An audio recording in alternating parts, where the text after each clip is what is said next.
চলো আজকে তোমাদের আমাদের ছোট্ট ছাদ বাগানে ট্যুর করাই।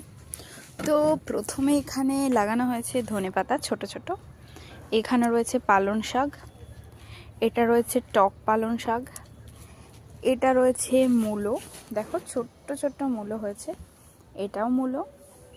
আর এটা কিন্তু ওলকপির গাছ, এটা স্ট্রবেরি গাছ, এটা সেই ঘন্টায় ফোটে যে ফুলটা সেটা, এটা রয়েছে লাল শাক, এটা রয়েছে মেথি শাক, এটা আমাদের ড্রাগন গাছ যেটা নিচে এভাবে ঝুলে পড়েছে।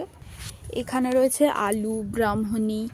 তো আমি যেটা দেখাবার আলু, এই আলুর পাতা বড়া খাওয়ার এতই শখ যে এই পাতাগুলোকে খেয়ে নিয়ে ডালগুলো রেখে দিয়েছে।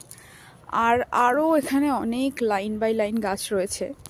এই লঙ্কা গাছটা শেয়ার করেছিলাম, সেই বড় লঙ্কার গাছটা। এটা নারকেলি কুলের গাছ, এটা সবেদা গাছ, এটা চন্দন গাছ।